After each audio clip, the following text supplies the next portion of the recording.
Thank you for joining us. Waheguru Ji Ka Khalsa, Waheguru Ji Ki Fateh. That means the pure belong to God, and it's to God that we owe all our victories. So that's how we started out. So I'd like to welcome you all. I'm Singh Mago, and this is the Sikh Religious Society of Palatine, Chicago, actually. But we're in Palatine, and it's significant because this is the first Gurdwara built in the Midwest of the United States of America. And so, brief history on this Gurdwara. 1956, a group of Sikh college students at University of Chicago, they started the Sikh Student Study Circle, and that blossomed into the Sikh Religious Society of Chicago as the community grew. Then 1972, those same group of college students, as the community grew, they bought this plot of land, and then in 1979, the Gurdwara doors were open, and my parents were already here. They were American citizens, and so was my sister. And so they were among the first congregants at this Gurdwara as well. So without further ado, I would like to welcome from Meet Your Allies, Sultan Abubakar. She's going to be one of our two moderators today. Thank you. Good afternoon, everyone. Thank you all for being here, for bringing your hearts, your stories, and your presence to this sacred space. Thank you for the Gurdwara for hosting us. Thank you for Satnam for helping us set all this up. As a Palestinian, I've spent years listening to stories that echo my own, and I still do. And the more I learn, the more I realize how deeply connected our histories are, especially the 1947 partition of India and the 1948 Nakba in Palestine. We're taught to see partition as a moment, as a date, a decision, a border drawn, but partition is never just about land. It's about people, about families, torn apart, identities fractured, generations marked by grief and silence. In 1947, the British split the Indian subcontinent in haste, leaving behind chaos and bloodshed. Hindus, Muslims, Sikhs, and many others, millions were uprooted in the largest forced migration in recorded history. Over 1 million were killed, and the borders they left behind didn't just divide land, they fractured relationships, sowed division, and set the stage for conflict that continues to this day. The tension between India and Pakistan, nuclear-armed neighbors, is not just political. It's the unresolved trauma of a partition that was never truly healed.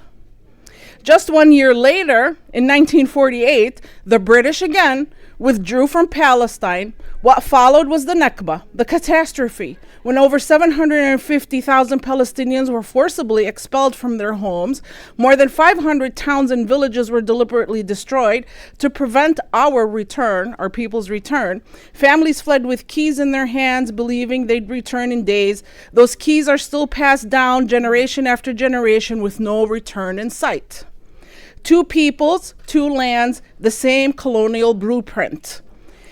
Withdraw power, draw lines, abandon responsibility, and let others pay the price in blood, displacement, and generational trauma. Just as the aftermath of the partition has not ended to this day, the Nakba continues. It continues under the ongoing colonization by the Zionist regime.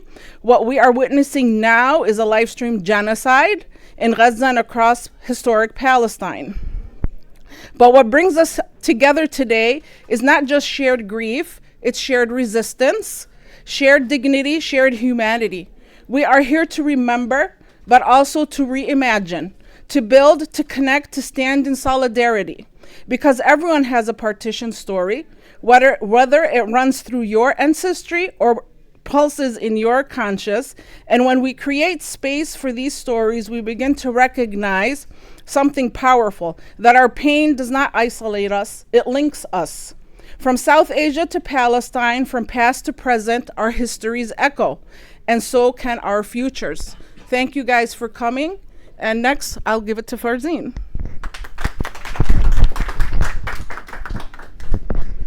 Hi, I'm Farzeen, and just a quick thing. So there's two. One is a small basket, and another is a small plastic container. So there are pens and note cards. So please answer the question that's on the basket when you get a chance. And then the small plastic bin is where we will take any questions or comments you have for our speakers. That way, everything is truly anonymous. We can get through a lot more questions a lot faster that way. So please submit those. So that's how we're going to do questions and comments. And then the last thing is if anyone has a partition story of their own, around 2:45, we will invite people to come talk about their own partition stories. But in 1947, one of the largest forced mass migrations of history occurred. One of the only ones that might top it in sheer numbers is the transatlantic slave trade. Estimates vary wildly from the number of displaced anywhere between 12 and 20 million people. Anywhere from 200,000 to 2 million were killed, and over 3 million people went missing, but the numbers are really hard to determine. But I never learned about it in school. Instead, I learned about it quietly because the affected people were too traumatized to speak about it. Every single family has an individual story of how the displacement affected them. Perhaps they themselves were refugees, or maybe a family member disappeared, or they might have been the ones sheltering refugees in their homes. The partition of India transformed the British Raj into the countries we know today as Hindu-majority India and Muslim-majority Pakistan. These lines were drawn by the British government, not by South Asians themselves. Independence from a colonial power came at a steep cost, determined by the colonizers, not the victims of colonization. The boundaries they drew aren't exactly what we have today, as more countries have arisen since then, and Kashmir is still not independent, but the ramifications of partition continued to be felt every day. The primary problem was that the region of now Pakistan had a significant non-Muslim population, and the current-day India has a significant non-Hindu population. This meant that those who were not the right religion in the right area had to flee, with minorities caught in the middle. The most well-known consequence of partition is what is referred to as Hindutva, a form of Hindu nationalism. Hindutva and Zionism mirror each other closely, with Hindutva supporters publicly backing Israel at every turn. Both movements are ethno-religious supremacist movements, concentrating on the expulsion of everyone who does not fit the in-group. And just like with the formation of Israel and the Nakba, it is colonial influence that caused the sharp rise in such a movement. Many people try to insult non-white immigrants by telling them to go back to their countries. But what they don't understand is that your origin will always be part of your soul. When someone leaves their home, it is not because they intentionally wanted to change to another place, it's because they had to leave. As someone who just moved this week, I can attest that everyone hates moving. Relocating to a new home is difficult, even when it's voluntary like mine, so I can only imagine how difficult it would be when forced. The refugee crisis from partition drove South Asians to all corners of the world. Everywhere refugees go, they take their food and their culture, they take home with them. In today's Meet Your Allies event, I would want us to hear some of the stories from families who brought their homes and their origins here, their souls here to the Chicago suburbs. There are index cards and pens. So yeah, all questions of any kind. And with that, I will stop talking about myself and start talking about our speakers. So Simran Kaur Silverstein is a proud daughter of Punjab with deep family roots in India's Sikh community. Raised attending the very Gurdwara hosting this event, she brings a personal and heartfelt perspective to the legacy of partition and the stories that continue to shape our collective experience. Professionally, Simran works in property assessment and has developed a strong foundation in local government services. She is also a wife and the mother of a teenager and values community, continuity, candor, and connection in all aspects of her life. Her reflections are shaped by personal history, generational memory, and a commitment to building bridges across identities and experiences. Salik Khalid is the son of immigrants from Rawalpindi, Pakistan. He currently works as a grant officer for Immigrant Justice Partnerships at the Resurrection Project, where he promotes access to legal services for undocumented immigrants across Illinois. In addition to his advocacy for immigrants and refugees, Salik is an activist with the growing Palestinian solidarity movement in the Chicago suburbs. He is passionate about South Asian culture and history, in particular his Punjabi heritage. So the way we're going to do this is I have a couple of canned questions for them. They are the only questions that they know about, and everything else is going to be audience solicited. So again, please go ahead and fill out those note cards. Yeah. So the first thing I'd like to ask is, what is your partition story? Let me go first. First of all, I would like to start with, because this is my home turf, I would like to start with a call and response, and it's a cry of jubilation and welcome. So I will say Bole Sonehal, and you say Sastri Akal. Are you ready? Okay. You can follow Satnam's lead. He'll be super loud. Bole Sonehal! Right, just to loosen up and get everything started. So, as I said, I did grow up in this Gurdwara.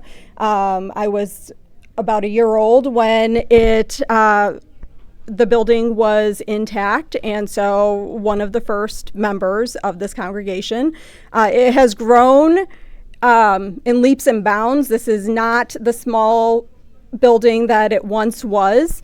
I don't know if you can tell from the building itself, but Gurdwaras are meant to welcome all. So there are doors in every single direction. So people from the north, south, east, and west can come. And many of you experienced our communal meal, langar, which is to feed everybody, and everybody can come. Unfortunately, we do lock the door sometimes because of the world that we live in now, but this is a joyous place where everybody is welcome. As far as Partition goes, I was born and raised in this country, so everything that I know about Partition was handed down in the rich oral tradition and the tapestry that my family has painted. My father was 2 when Partition happened, living in India. So we've heard stories of how they had to flee with nothing but their clothes and everything that they could carry. His family was from Mandi Baudin on the Pakistan side of the border. And if you know anything about Punjab, Punj means 5. So it's like a hand. So it's where the 5 rivers of India meet. And it was severed when Partition occurred. So Mandi Baudin was the home, the generational home of my father's family. And his grandfather was, in fact, the mayor of the town when they left. So they had to flee and resettled as refugees in Ludhiana. And as many of you know, refugees can be resilient and they can survive. So they did, they survived, they thrived. And, my father was able to come to this country and bring his wife over and bring his family over. And we have made, a good life here. So he was fortunate enough to be able to go back a few years ago and see that the destruction, you could visibly see the destruction of Partition. He went to visit his childhood home. It is now a graveyard. And then we have pictures of it, and I think it was a very cathartic experience. It was for me being, secondhand and being here, but I can't imagine the way that his family, the grit that it takes. And I can't imagine that I have that grit now. My grandmother was 19 at the time, and my dad was her 3rd child. And she, judging by, we don't know exactly, she has passed, but judging by the ages of my dad's siblings, she may have been pregnant with her 4th at that time. So going over the border and the stories that we have, the things that they smuggled under their clothes, the rich history that we still know and we hear about that they never let us forget. There is an event every April. I would invite you next April. I don't know the exact date. It's called Rangla Punjab. Rang means color. And this is an event that has happened for over 40 years. It's a variety show showing the colors of Punjab, the rich dance and the culture and the Bhangra. And then you move over here. So the thing that I know, we have many friends, and this may not be the case in India, I don't know, but we have many friends and allies and people that are close to us that were on the other side of partition, that now live here in the US. And so the rich and interwoven community that we have developed and established here is something of wonder, in my opinion. I think it's just amazing and beautiful, and the way that it should be. So that's my family's partition story.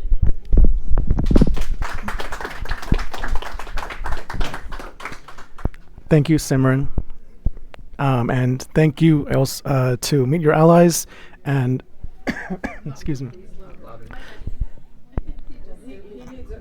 That's just for the recording. Oh, it's just for the recording. Okay. Is this any better? Okay. Thank you to Meet Your Allies, and thank you to the Sikh Religious Society for hosting us this afternoon. This is only my second time in a Gurdwara. The first time was actually a visit to the Wheaton Gurdwara many years ago. But even though I've never been in this space before, it already feels like home because I see people here who look like me, who are dressed like me and my family, and who are speaking the language that I grew up hearing at home and whenever I would visit Pakistan. So in my introduction, I mentioned that my parents are from Rawalpindi. Sorry, I'm not very good with projecting. I'm being told to speak louder. My parents were born and raised in a city in northern Punjab called Rawalpindi, but our roots in Pindi actually don't go very deep. All four of my grandparents were from different parts of undivided northern India. My paternal grandfather was from Attak, which before independence was known as Campbellpur. My paternal grandmother was from a small hill station in northern Punjab called Murree, somewhat similar to Shimla in India. My maternal grandfather was from a village in Chakwal district, in what is today Western Punjab, Lendam Punjab in India. But I'll be focusing primarily on my maternal grandmother's experience because she was the one who was actually forcibly displaced. And her hometown and the hometown of her ancestors was actually a town called Jammu, which although technically is not part of Punjab, is very close to the border of Punjab and culturally has a lot in common with the Punjab region. So at the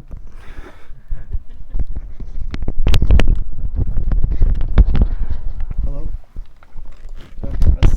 You have to press the button, and then I have the volume pretty low because I didn't want to blast the Gurdwara. I felt like that might be rude. Wait, is it on that side? I think it's on this. Yeah. So that's the volume. Hello? Yeah. Oh, the volume dial? Yeah. Hello? Is this better? No. Maybe he's talking on the wrong side. I think so. The other side. Hello? Hello? There you go. Okay. Yeah, just the dial. Hello? Other side.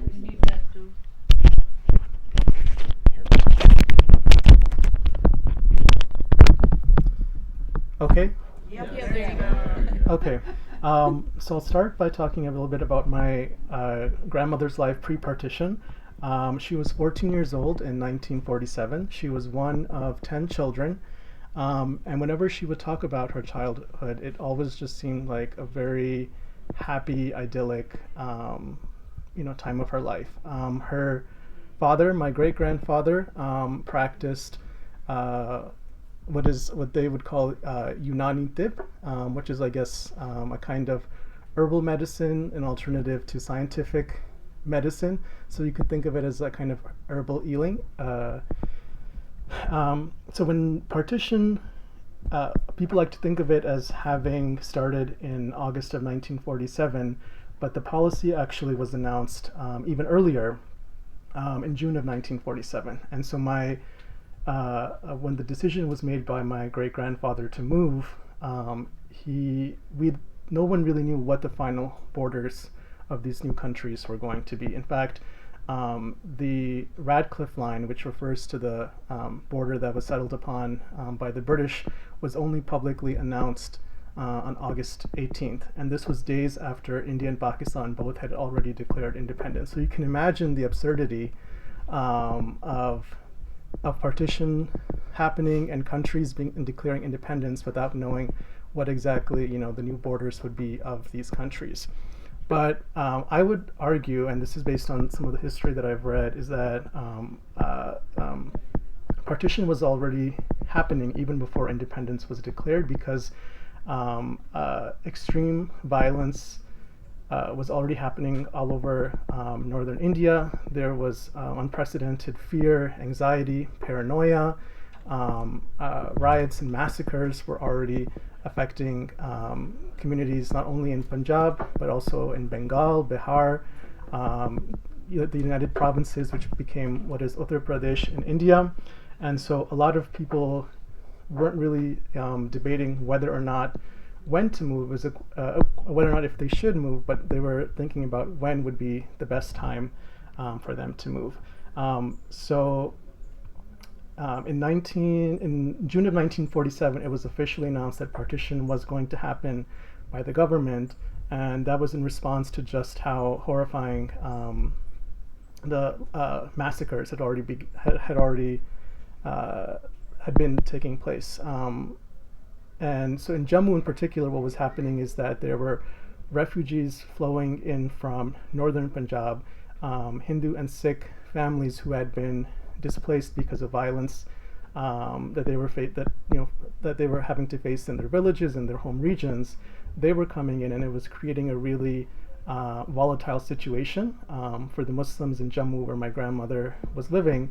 And then so they made the decision to move to a part of Punjab where there was a Muslim majority, where the government in power was Muslim led, and they wouldn't have to worry about the princely state of Jammu and Kashmir, which was led by a Hindu Maharaja, about not them being able to guarantee their protection.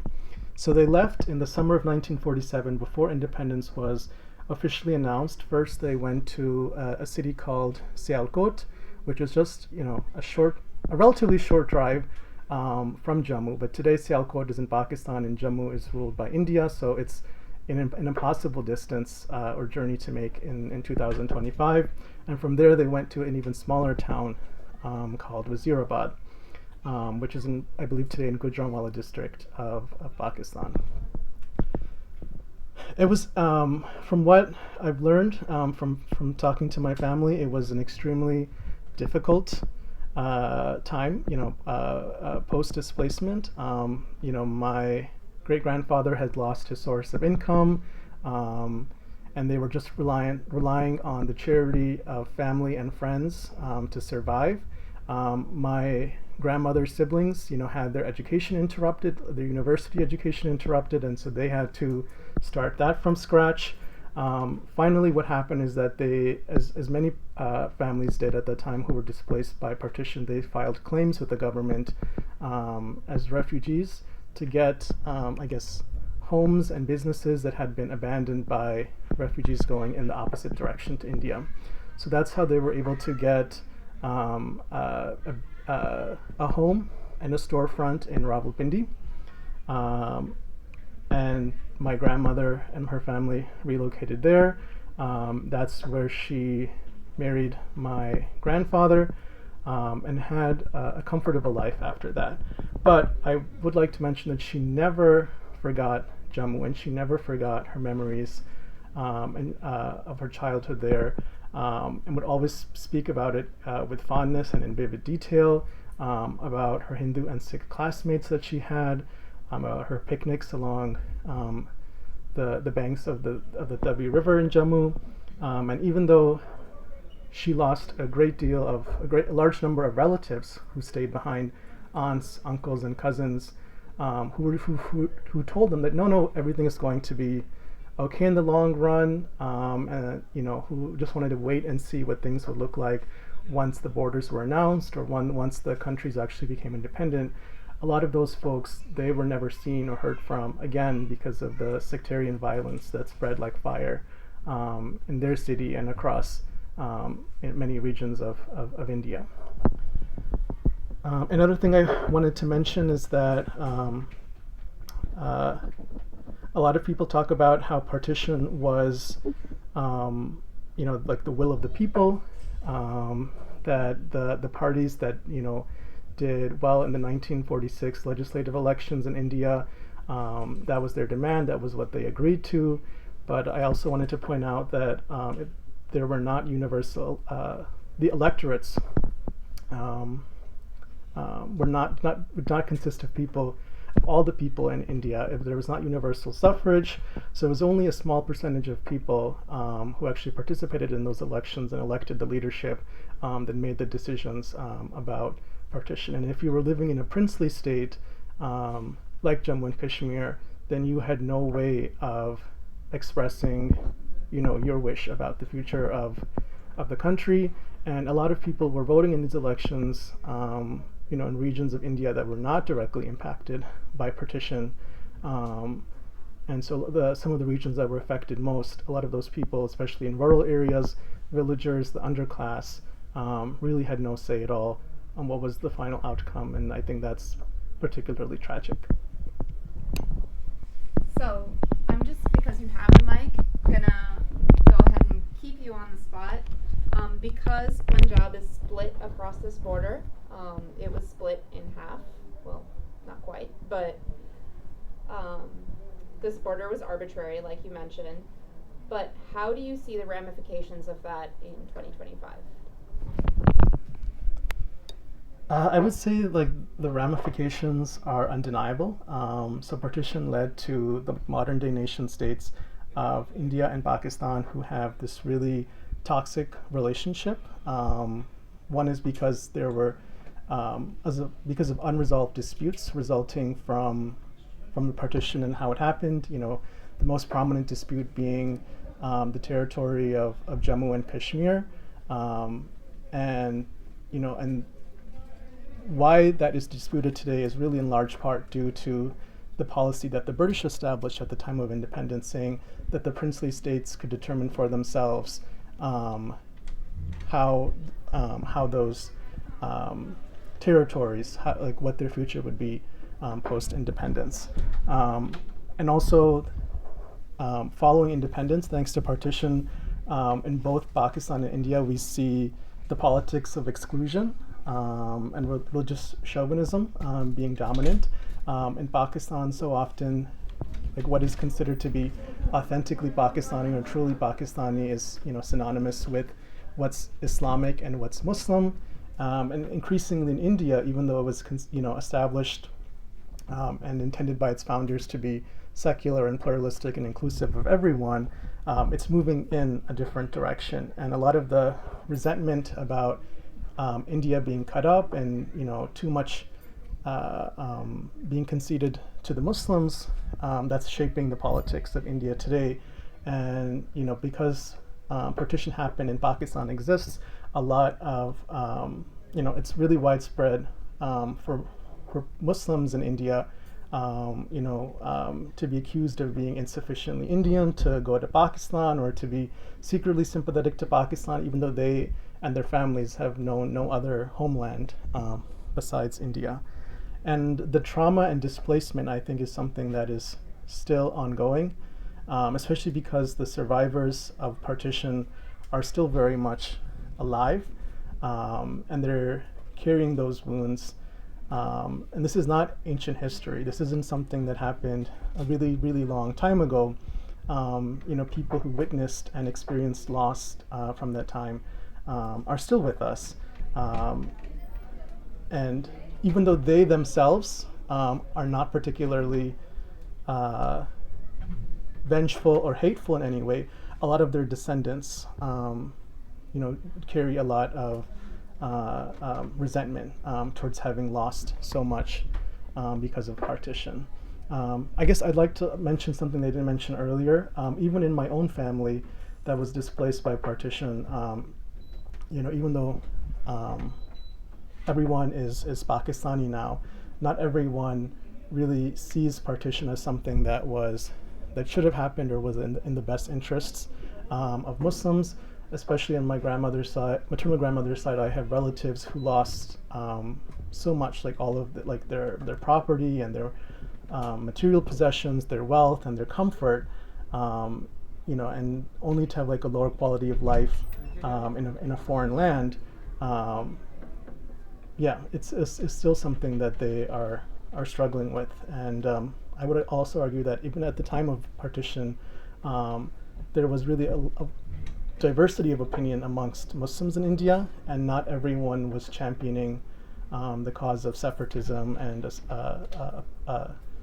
a separate homeland for Muslims. All right, so I'm very loud. So, Simran, contrary to popular American belief, it is not just Muslims and Hindus that live in South Asia, as we kind of touched on. So the minority groups have suffered a lot of persecution and even genocide that goes relatively unnoticed. There's one genocide in particular that, again, I never learned about in school. So can you speak about how this oppression has affected your community? I think that the Sikh community has very, very deep psychic wounds from this. They were displaced from their homeland also, but they're considered stateless and they're often forgotten in the conversation. I think in 1984, I think is what you're referring to, Operation Blue Star. They have, since 1947, have seen political violence and have endured atrocities that you can't imagine, but 1984 was a full-on genocide. I remember having this discussion via email with my daughter's human geography teacher her freshman year, and asking why that wasn't discussed in class. It wasn't in the book, it wasn't in class, and I guess they said they simply don't have time.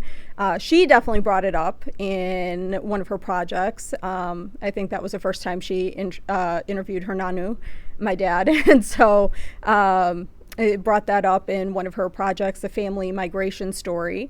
But it was extremely displacing. The Sikh diaspora is not only in India, they've spread to the UK, all over the university. My mom's family, well before partition, actually, were in Africa. So there's a lot of Sikhs in East Africa. I like to say that it was the British, they moved brown people everywhere. So there are Sikhs there. There are Singhs in Fiji.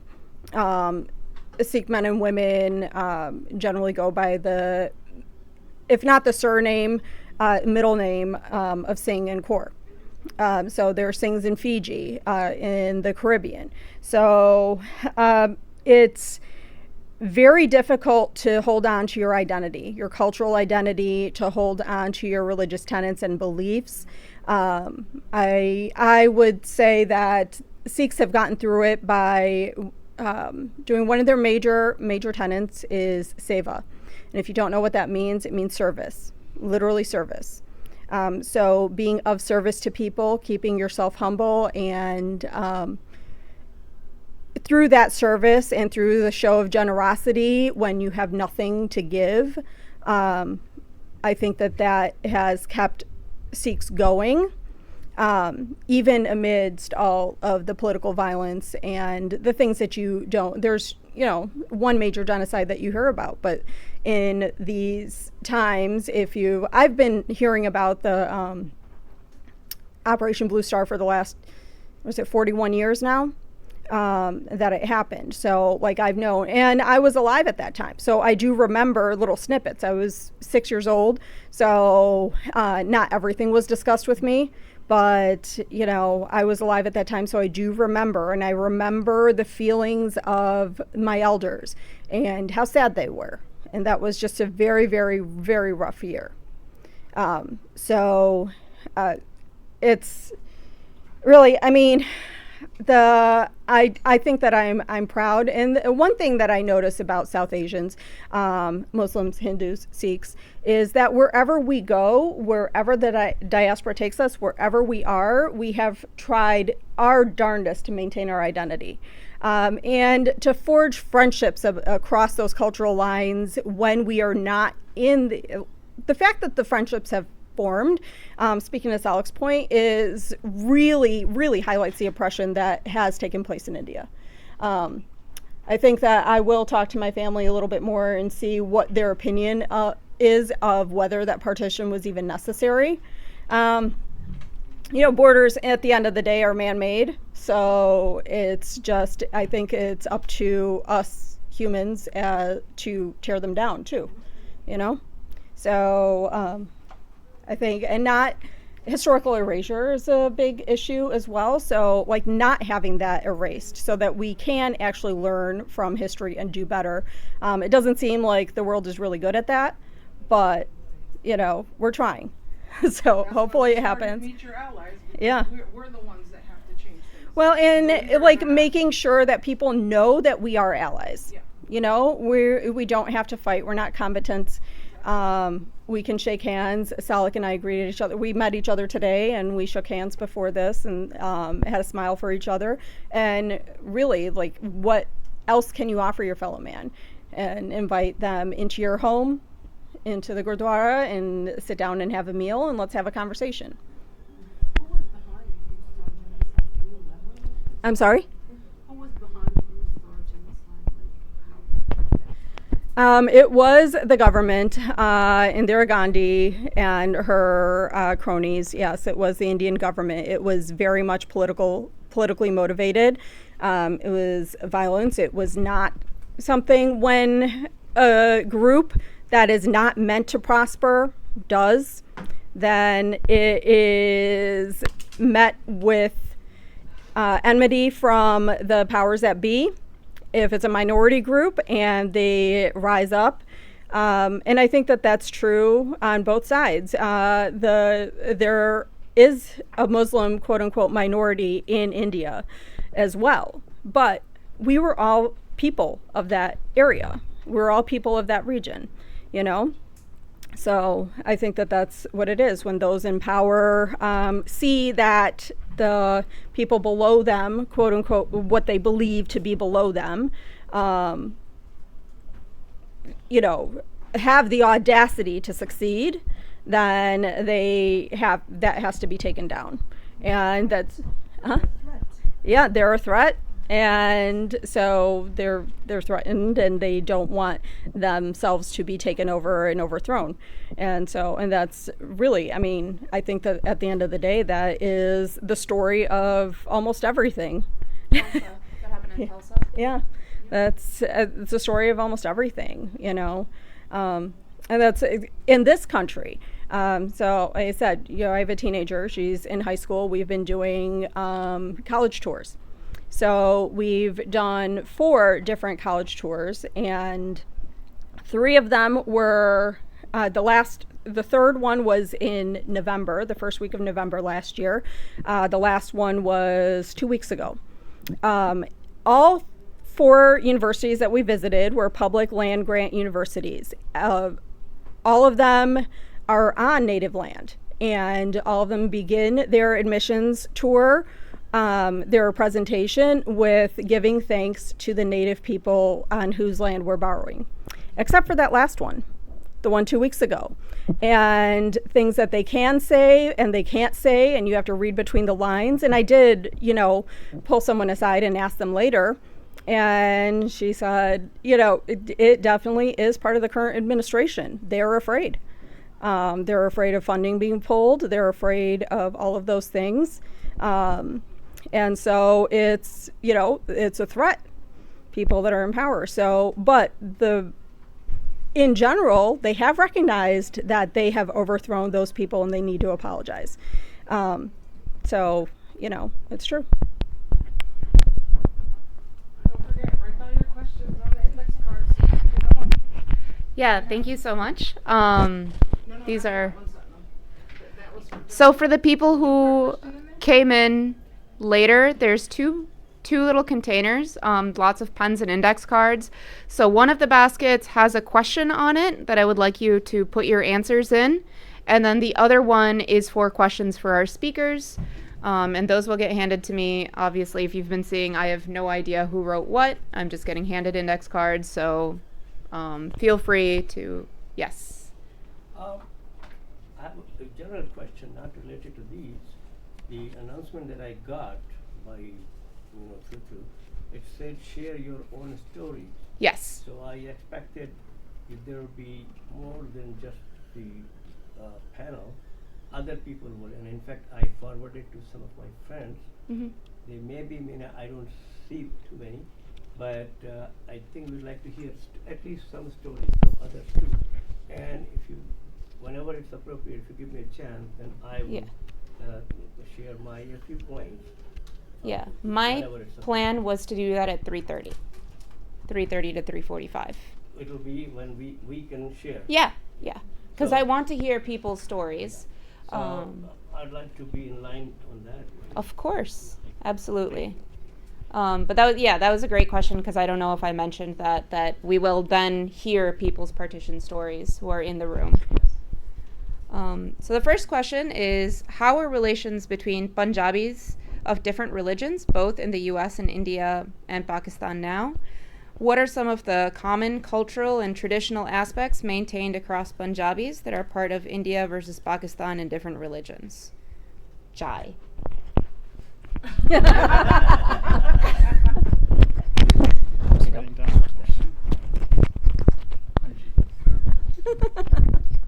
Chole with paratha? And pan. Oh, pan? Yeah, but only for old people. My dad did not like pan. You until just he called got, me like- old. I said he didn't like it till he was like 45. Which side is the right side? Go ahead. In India, Okay. the Sikhs and all, I think this is the right side, yes. So the first part of the question was, how are relations between Punjabis today? Yep. I feel like there is a lot of variation. I feel like some people, they feel very closely connected to other Punjabis and don't really see their religious identity as like an obstacle or as something that would make someone the other. And I think especially here in in the United States, in the diaspora, I have friends who are Punjabi and not Muslim, but I also know that for a lot of people, their religious identity is what is most important to them, and as South Asians, they look for others who share the same religious identity, even if not the same ethnic identity. But there's always, for the most part, I've really only seen cordial relations, people being very friendly, happy to find someone that they can talk to in their native language. I can think of one memory of when when I was growing up in the early 90s. My grandmother had come from Pakistan to visit, and there were, my dad had a Sikh coworker who was hosting a wedding for one of his kids. And if you know about our Desi or South Asian weddings, they're multi-day events.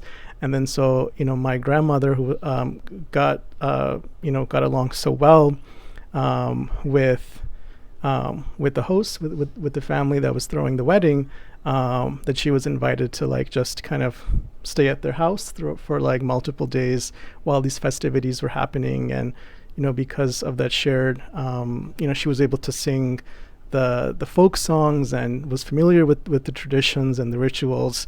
And and she was, even though she was Muslim, so there is a lot of people do feel that closeness and that connection with other Punjabis. In Pakistan, unfortunately, the non-Muslim Punjabi population is very small. You see concentrations of Sikh Pakistanis in places where their holy sites are. Nankana Sahib, for example, has a very large Sikh population relative to other parts of the country. But by and large, you don't really see or interact in Pakistan like Punjabis of other religions, even though there are Punjabi non-Muslims, there are a lot of Punjabi Christians there. And yeah, that's what I can speak to.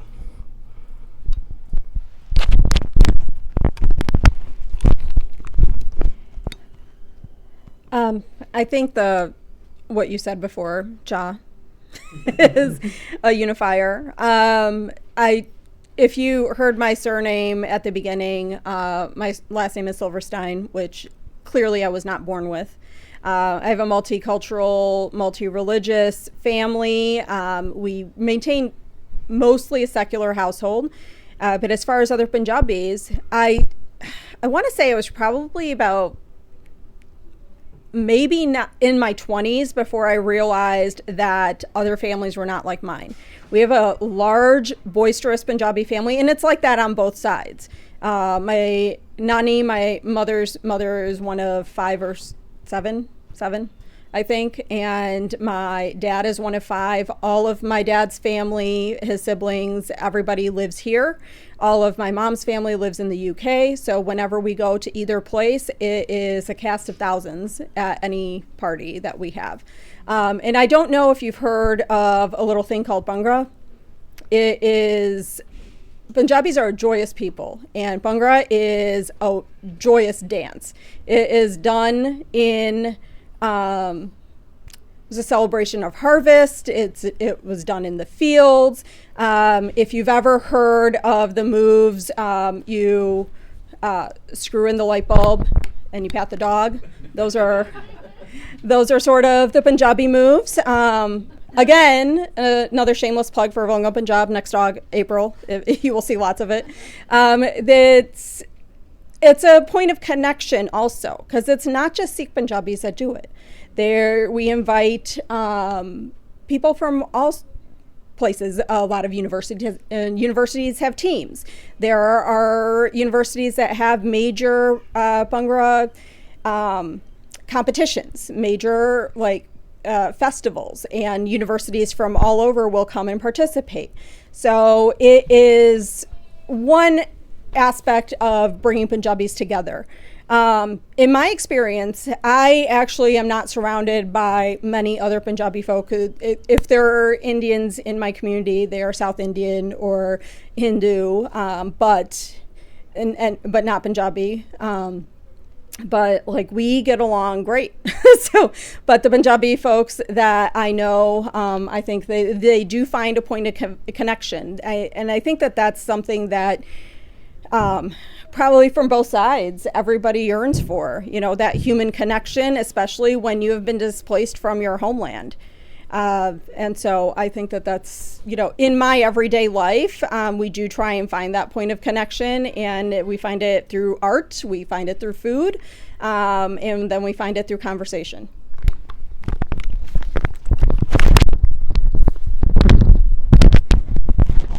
Okay, so how did the British even determine the Radcliffe line?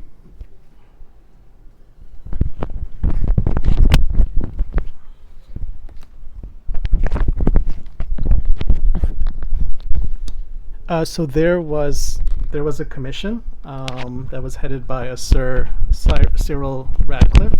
He arrived in July of 1947. So he was not even someone who had spent an extended period of time in India prior to getting this assignment.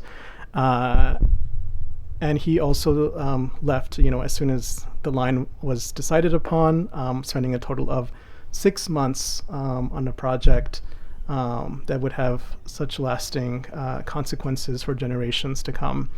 And so basically what happened is that the commission met and they looked at the majority at the districts of the provinces of British India that had a majority Muslim population. So especially Punjab and Bengal, they tried to draw the line in such a way that the majority Muslim districts would go to Pakistan and the majority Hindu and Sikh districts would remain part of India. But it could not always be neatly divided in that way. So the final line was really oftentimes had no regard for natural boundaries, for existing villages and plots of farmland. It didn't really pay much regard to the actual ground reality on the ground reality of the communities that were there. And sometimes it just seemed really senseless. For example, I'm thinking of Kartarpur Sahib, which is a Sikh holy site that today is part of India. I'm sorry, today is part of Pakistan, excuse me, but is very close to the border with India. And if the line could have just been drawn a little bit further west, then that Sikh holy site would today be part of India. And of course, regardless of where the line ultimately was, people were going to be displaced because there were large numbers of Hindus and Sikhs living in Pakistan in the majority Muslim districts, and vice versa. But the line was drawn by people who didn't have familiarity with the regions that they were dividing, and I think the whole process by which the British departed the subcontinent, I think, was characterized by just this hurriedness, and everything was happening at an accelerated pace, and that really contributed to, in my opinion, the chaos and the violence on such a large scale. So that's how I would answer that question. I think he answered it pretty well, so no notes. But again, the Brits just moved brown people everywhere, wherever they wanted. All right, so what I'm going to do is kind of combine some similar questions now. For example, this one is, are there issues with visas between India and Pakistan? And kind of in a similar vein, are there leaders in India and Pakistan that aim towards good relations, no more toxic relations, and unification?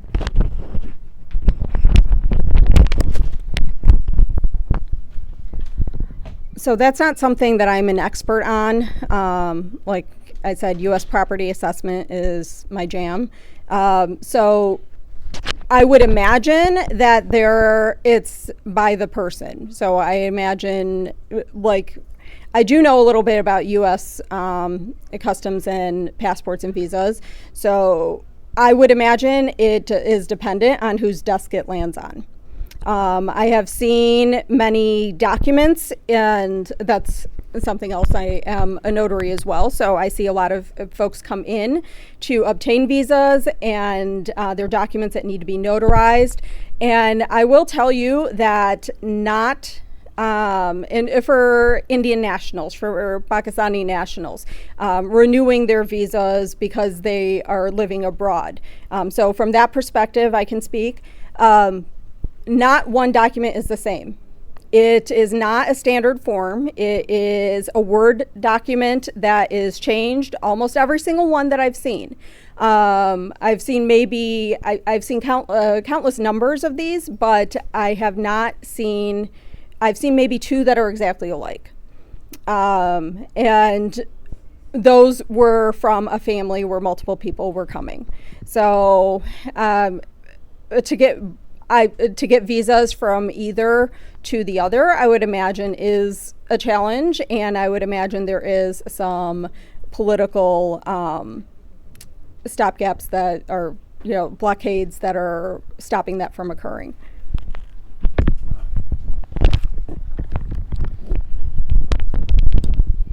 In terms of getting visas, I believe the question is, how is it for Pakistanis to get visas to travel to India and Indians to get visas to travel to Pakistan? So I can say that for people from Pakistan or Pakistani heritage to travel India currently, it's extremely difficult. Um, you have to go through a really complicated process where you have to find someone in India who can be your sponsor, and sort of like guarantee, who can vouch for your character and for the intentions of your visit. You have to submit an itinerary in advance of your trip, saying these are all the places that you'll be traveling to and what days you'll be there. When you are in the country, you have to check in with the police in each city that you go to. Again, that's only if you get a visa that's approved in the first place. And it is possible. I'm not saying it's impossible, but I just know that there are a lot of hoops to jump through. And I think the system is intentionally designed that way to keep people out. One of my dreams would be to go and visit, or to find, where my grandmother and her family, where they used to live. And I had relatives who were able to do that in the 1970s. Two of my grandmother's brothers and their families were able to make that journey. But I'm not sure if I will be able to. And I also know that it is possible, this is my impression, it seems easier for people of Indian heritage, especially if they are U.S. citizens or living in the diaspora, for them to get visas to travel to Pakistan. So you see large numbers of Sikh pilgrims coming to Pakistan, being able to visit their holy sites, as well as visiting the homes of their ancestors. In fact, there are entire YouTube channels that are dedicated to this, where you see people coming to Pakistan and then visiting their ancestral villages and going to the homes of their forefathers. And so I guess I just like to mention those, since I'm not sure if I'll have a time to mention that later on. But if you're interested in seeing stories of Punjabis being separated by the border, being family members reuniting, there is a YouTube channel called Punjabi Leher that you should check out. Also Jive Sanja Punjab. And I believe there's a company called Indus Heritage Tours that facilitates travel for Sikhs who want to come to Pakistan. So do please check those out. I've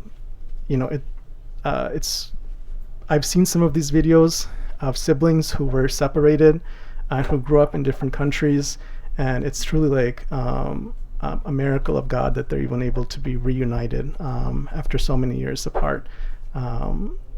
This just goes back to the point of how partition is still very relevant, because the people who were most affected are still alive with us today, and are still continuing to suffer because of those decisions made decades ago. And in terms of politicians, I think that was the other part of the question. I feel like in the case of Pakistan, the situation is a bit complicated because the Pakistani military is so powerful in terms of shaping the determining foreign policy for that country, and they have full control over relations with India, even if there is a democratically elected government in power. It's not in their best interest for the relationship with India to really kind of, I think, reach, to become friendly or amicable, because as long as there's tension and conflict in the region, then they, as a military, there's a need for them and for investment in their resources.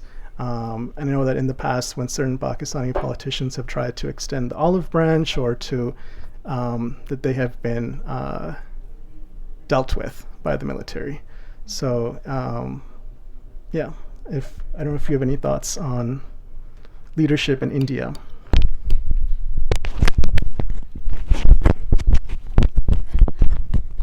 I think that at the current juncture, And obviously, everybody has their own opinions about everything. My thoughts on leadership in India is that they are very corrupt and they are holding up any process that they can that is not to their advantage. So, if you are deemed worthy, then perhaps you'll get a visa. If you are not, then you will not. And I think that that's just the way the government has been working there, and that's pure and simple. And again, I would say that it depends on whose desk it lands on. It really does, because I'm sure there are some good people trying to make good trouble within the confines of that government. But for the people that are at the head, when the head has not yet been cut off, they are for sure not doing anything that is not to their advantage, which I think to everybody in this room probably sounds pretty familiar at the moment. So, Can you spend 30 seconds talking about the Khalistan? So Sikhs don't have a homeland, a state that they call their own. So the Khalistan movement is one that where the Sikhs would like to have their own state, and it's called Khalistan. So this is a very controversial thing, even among people here. So Sikhs are displaced, so part of them consider the Pakistani area their ancestral home. Almost every Sikh considers Punjab their home, and they would like to have their own recognition, and they would like to have their own state. So it is a movement that has been going for decades. And because it's such a small group, and like I said, the diaspora is so spread out, it gains traction every once in a while, and then it is always put on the back burner. So it's not unlike another group that we know who is looking to find a foothold in the world and have their own state. I think that it's apples and oranges from what I speak of there, but it is a fight on a much smaller scale. It's a fight to have their own homeland and a place to call home, so that it is an identity. Being Sikh, being a Sikh Punjabi is an identity that does not have a homeland, and so that. Simply put, that's what it is. The Khalistan movement is to build a homeland for the Sikhs. But again, borders are man-made. So it is trying to establish a region where Sikhs are safe, which I think should be everywhere in the world, really. But it's trying to establish a region where Sikhs are safe and that they can call home. So this is for you to write down how to spell those YouTube channels.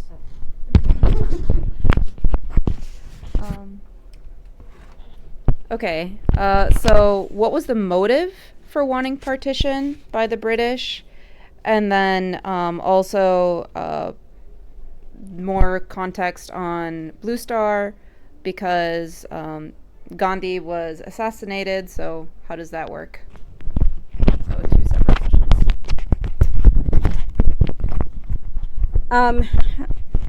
I cannot be in the minds of other people. So what I will say, what I think the motive was, and what the motive always is control.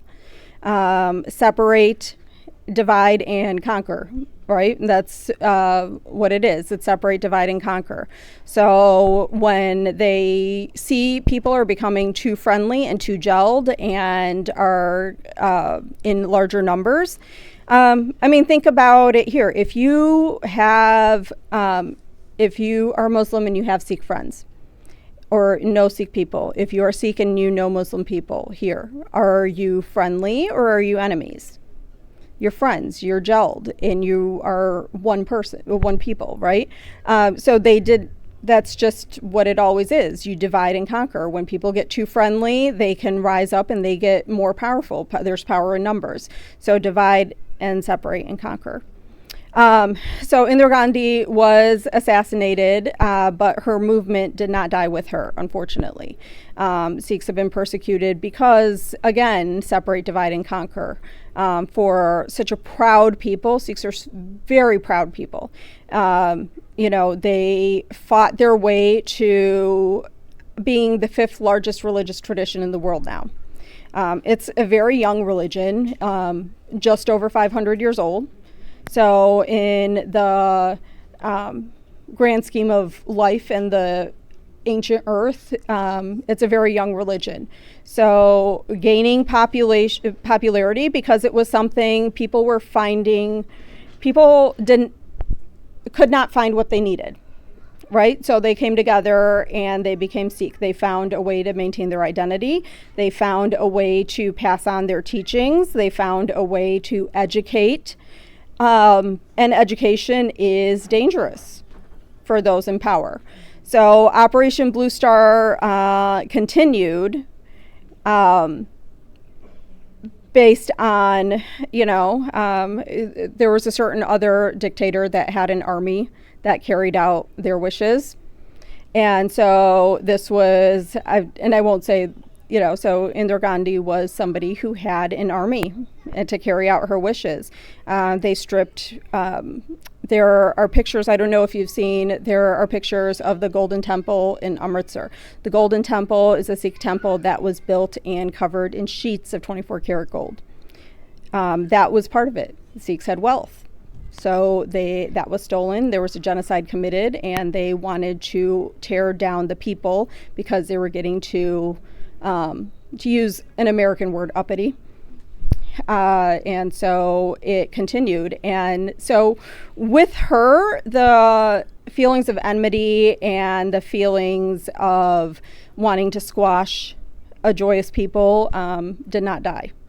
So unfortunately, and actually, if anyone would like to know more about 1984, the genocide Operation Blue Star, there are posters in the Langar Hall if you've the stomach to go take a look there as well.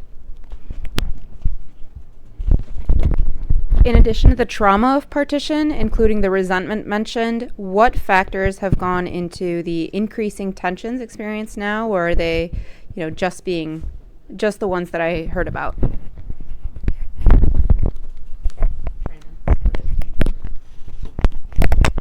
Could you repeat the question, Farzeen? In addition to the trauma of partition, including the resentment, what factors have gone into the increasing tension, or are they just the things we heard about? I'm assuming you mean like the recent escalation of tensions between India and Pakistan and how they were so close to the brink of war. Yeah. I feel like obviously like the unresolved issue of Kashmir is, I think, is at the heart of this really toxic relationship between India and Pakistan. I would also say that politicians in both countries kind of exploit this toxic relationship, to make themselves more popular by, using the threat of war. I've heard about how in India, at least, Modi, the current prime minister there, was worried about his performance in upcoming state elections, or his party's performance, or wasn't doing too well, on a number of different fronts domestically. And so this was the perfect distraction, by escalating this unresolved conflict, and using patriotism to unite the country behind him, or behind this military operation. So yeah, and I would also say that in Pakistan also, it's a similar dynamic, that if you want to distract from political failings, then the threat of war can unite the country, and have people forget about your underperformance in other areas. You did not, so I think people don't really know what the issue in Kashmir is. So, real quick. Sure. At the time of partition, India had a large number of princely states, which were regions that were not directly administered by the British colonial administrators or by local Indians that were elected through whatever limited democracy was there. They were ruled over by Maharajas, Nawabs, the local versions of kingdoms. And so one such princely kingdom was the state of Jammu and Kashmir, or excuse me, not a state at the time, but a kingdom. And a lot of these princely states wanted to maintain as much independence or autonomy after independence as possible. Unfortunately, the situation escalated where the Maharaja was feeling a lot of pressure internally and also externally from Pakistan to join, to sign an agreement, joining his territory to Pakistan, which he felt threatened by. And then so he instead made the decision for Jammu and Kashmir to accede and become part of India, and invited the Indian military to reject, Pakistani-backed forces that were already present in Jammu and Kashmir. So this led to a war in 1948, multiple wars after that too. There's been no resolution because India claims Jammu and Kashmir as an integral part of its territory, of its country, and Pakistan would like to see Jammu and Kashmir join its territory, but also insists that there should be this is an international issue that requires a UN administered plebiscite or vote for the people to decide where they want, which country they want to be a part of. And then also now, after years of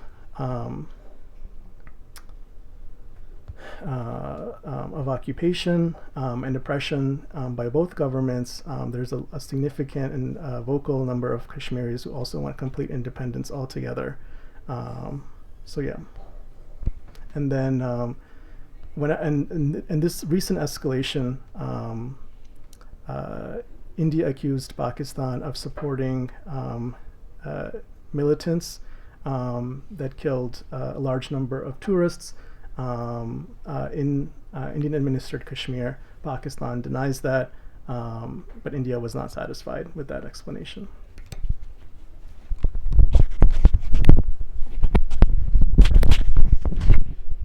Real quick plug for Kashmiri chai, pink chai. It's good stuff.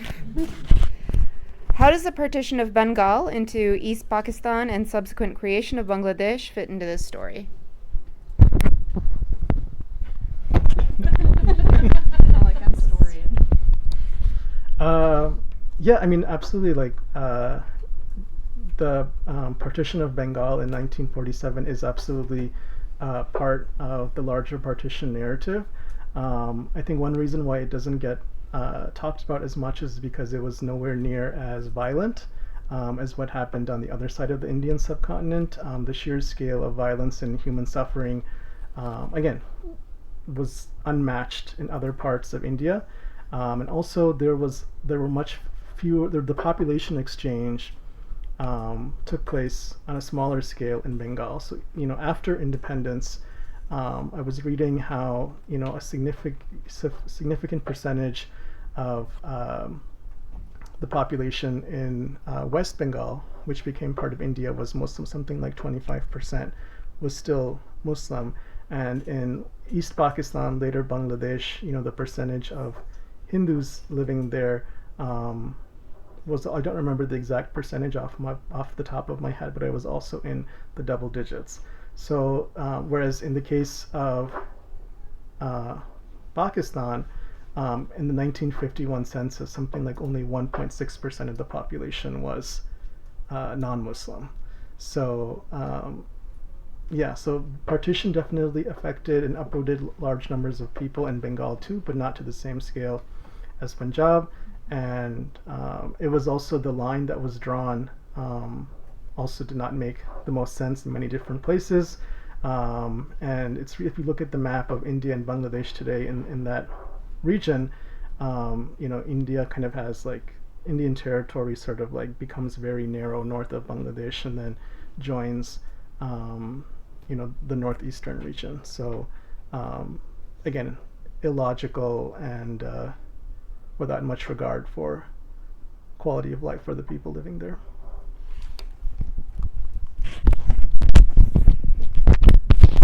Okay, this question is pretty funny. Are there more Muslims in current India than Pakistan? But also, if Trump is saying he's deporting criminals while being a criminal, when will he self-deport? That was the Uncle G that thought. No, this is anonymous. You're not supposed to call people out. Come on, man.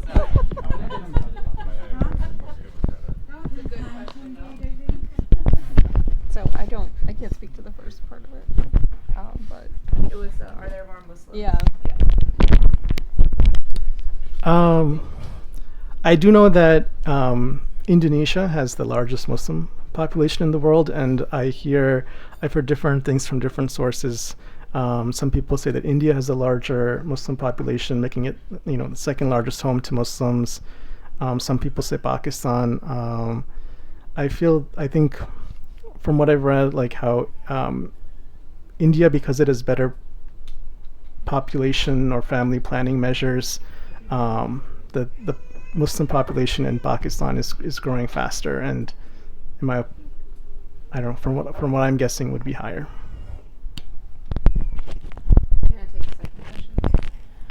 Yeah, I'll take the second question. As soon as possible.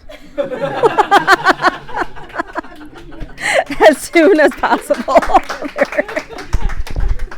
So actually, this is the perfect question to end on before we quickly go through what people's answers were for the communal question, and then we will go into storytelling. So how do we advocate for the right of return when those displaced are no longer with us? By meeting our allies and building bridges and not letting these stories die. I think making new friends, the friends in this room. I kind of wish we had name tags, but yeah. Well, we should all get on the WhatsApp group. Like, do you have a QR code? Which you could start at Sasson. But Yes, ma'am. like show it on your phone, right? Oh, well, I have Signal too, but is there a QR code? So then, I think that that's it. Like, really pure and simple. Supporting each other at your events. So this is not Muslim or Sikh, but I have always. I've never been to a Gujarati wedding. I would love to participate in a Garba. I really, really, if anybody knows anyone, I really want to go to a Nigerian wedding. I super really do, so going and sharing, breaking bread, sharing food. So I don't know if anyone has heard, you've probably heard of the word Indochina, but if you've ever heard of Indo-Chinese food, I don't know if you've ever heard of Indo-Chinese food. It is a real thing.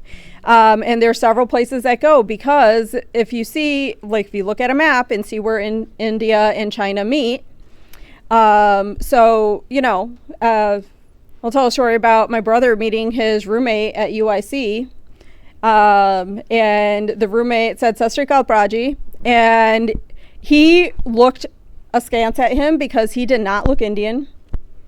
And he goes, "How do you know Punjabi?" He's like, "Are you Indian?" And he said, "No, Paka Chiniya." He was Chinese. He was of Chinese descent. But his family, still Chinese, had lived in India for centuries. So it is really so Indo-Chinese food. Try it. The Hakka noodles. I mean, I can't eat them because I have celiac disease. Thanks, Dad. Passed down. But my daughter and my mom enjoy them. Hakka noodles, like top tier, from what I've heard. So, I mean, sharing food, sharing stories, not letting this history die. Putting us up to the gauntlet. Yes. It's delicious. It's delicious. For us gluten-free people. Yeah, exactly. Yeah, no, chili. And, and so that's, you adapt and you make new friends and forge new boundaries. Like, when would it have been? So, I mean, if we think about this, my daughter has 4 grandparents. Each of her grandparents was born on a different continent, in a different country. So we have the U.S., we have Germany. My father-in-law was born in a refugee camp after the war. Africa, and we have India. So Asia, Africa, Europe, and North America, right? So in what other time continuum would you have been able to have that? But all of our stories survived, right? Because we're here to tell them and we're not letting them knock us down. So. Could you repeat the question about right of return? How do we advocate for the right of return when those displaced are no longer with us? In the context of India and Pakistan? I would like to say the context of the world. Okay. In general. I'm just thinking about like partition and part of the world. You didn't actually answer the question. No. On a tangent, but. No, the part of the world where we're from. No, what you said was absolutely needed and correct. I think because the generation that was most connected and was displaced, from the other country, like they're passing away. So how can their descendants, still kind of maintain that right or that connection to the land where their roots are? I would say it's important for engagement to take place between two sides, to have those difficult conversations with people who are different from you, and to take steps to educate yourself about others, and also to engage. Sorry, I'm repeating myself now, but I like to talk about something in particular that I participated in. So one of the organizations or initiatives that I mentioned earlier, it's called Jive Sanja Punjab, or I guess you can think of it as in English like Long Live the Same Punjab or Similar Punjab. And it was established by Indians and Pakistanis of Punjabi heritage. And one of the things that they do is that they offer Punjabi, not necessarily not language classes, but script classes. So if you know about the Punjabi language, it's written in 2 different scripts. The most commonly people know is Gurmukhi, which is how Punjabi is written in India, but Punjabi is also written in Pakistan, not with the same alphabet as Urdu, because Punjabi has sounds that the Urdu alphabet doesn't quite capture. So it's a modified version of the Persian Arabic alphabet called Shahmukhi. So one of the things that this initiative does is that they have Punjabis in India, through Zoom, learn the Shahmukhi script, so that they can read content, Punjabi content from Pakistan, or read Punjabi writings that are produced in Pakistan. And similarly, I participated in this. They teach Pakistanis who are not familiar with the Gurmukhi script to learn Gurmukhi in order to read the Punjabi writings and communicate with Punjabis in India via text in their language. So I think that's like that part, like relationship building, and maintaining a connection with the side that you want to return to, I think is important. And these classes are offered regularly, so if you would like to participate and would like to learn Gurmukhi or Shahmukhi, please reach out to me.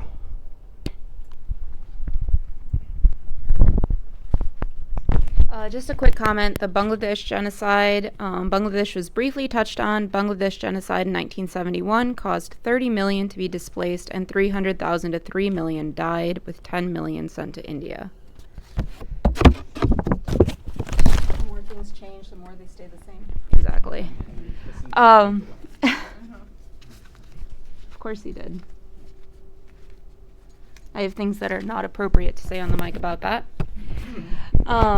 But I want to thank our speakers so much. Give them a standing applause.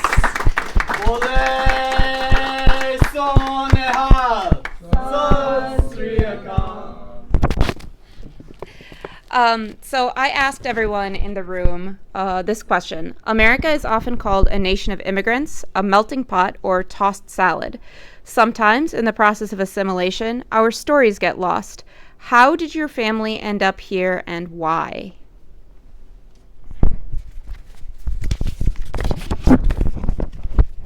My father came to South America and then North America to make a better future for himself and family.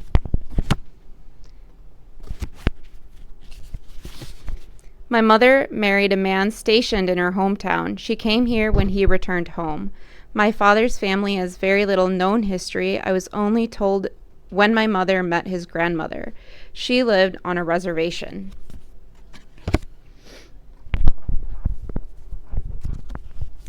Just thank you everyone for sharing their stories, not just our speakers, but also with these note cards.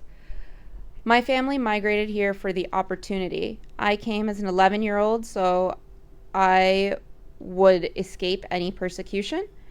I did live in India, Hyderabad, during the Babri Masjid riots, which was traumatizing as many Muslims and Hindus died during these riots.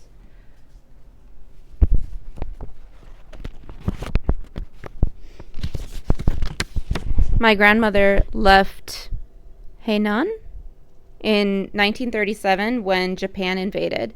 She grew up in Johor Bahru and attended Alabama University. My Polish ancestors left Prussian-occupied Poland. I don't know why my Danish, Irish, or German ancestors came.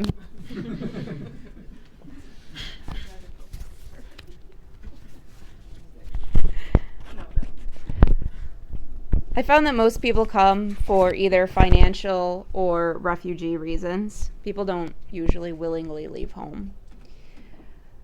My dad's family had arrived generations ago as Scottish Irish Catholics to Chicago. My mom's family first arrived as refugees of the Vietnam War.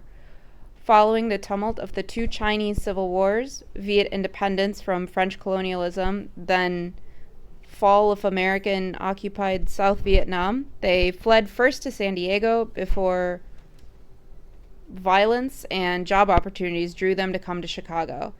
And there my parents and families met.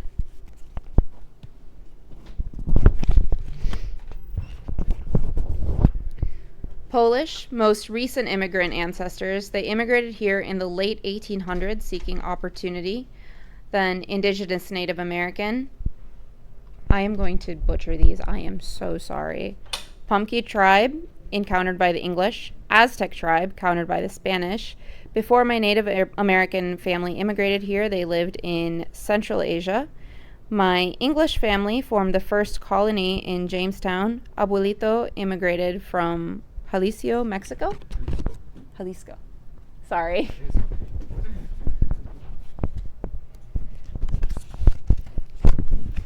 One of my great-grandfathers came here from Sweden to look for his father, who had come here to look for work and never sent back for his family. My other side came from Ireland many generations ago, unsure why. We have lost all the culture from both sides.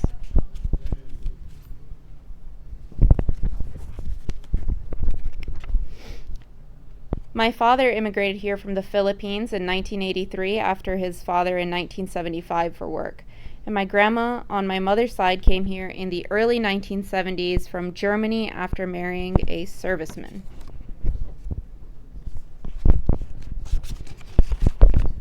I got married 25 years ago and came to the USA with my husband. I built a family here and made my home.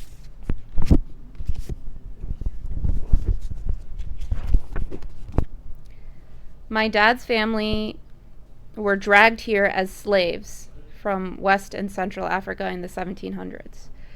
My mom's family was driven out of Cuba, no thanks to Teddy Roosevelt and American imperialism, in 1898. My great-grandfather fled Cuba to escape American exploitation at 12 years old. He never returned to Cuba or saw his family again.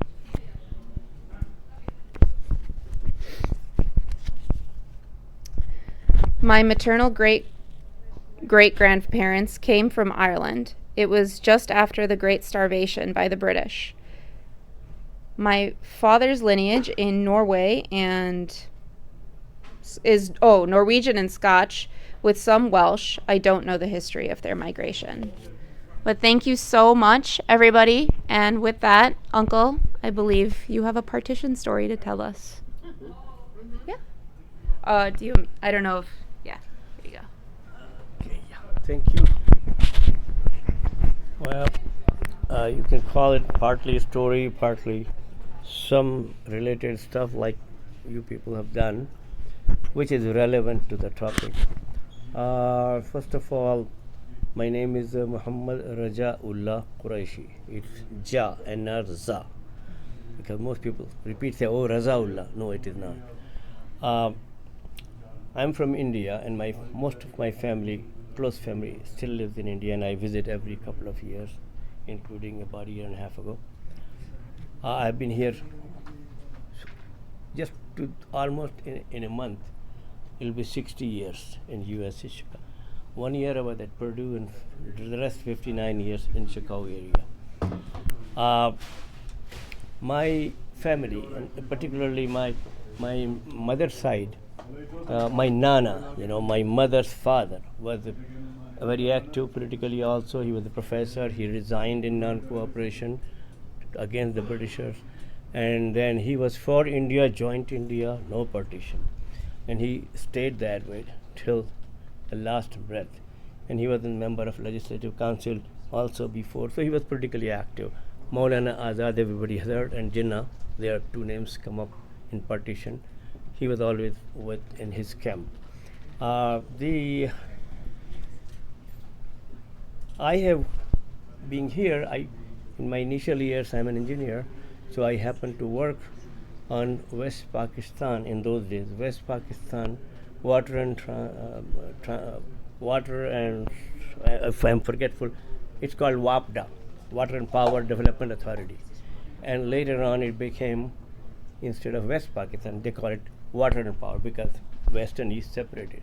This was before that. So WAPDA, the company that I worked, had worked all over the world, specialists in dams and hydropower, and they were main working in Pakistan. So I became familiar with the West Pakistan geography, which I, being from India, didn't know much. So a lot more cities and all that. And my relatives, as most of us, have both places. So later on, I traveled and all that. And I have traveled both places, including places in Pakistan, which most Pakistanis have not been. The entire frontier and all that, Kashmir, Muzaffarabad, you name it. My son happened to work 3 years. He was CNN bureau chief right after 9/11 over there. So I got more chance to go and all that. And my bahu, his wife, is from Pakistan. The family is from Pakistan. So I've got, again, connections. So with that, and when I traveled and stayed months in Pakistan, I felt people are the same. They are so warm and nice. Same thing in India. The people have migrated from India, Pakistan, Sindh, from my mother's hometown is Nagpur, center of India. Punyani, I'm sure a lot of may have seen. He speaks, he writes. Doctor, he's a medical doctor.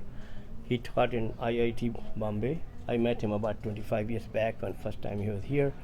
The last trip he came, my cousin happened to be his teacher in Nagpur Medical College.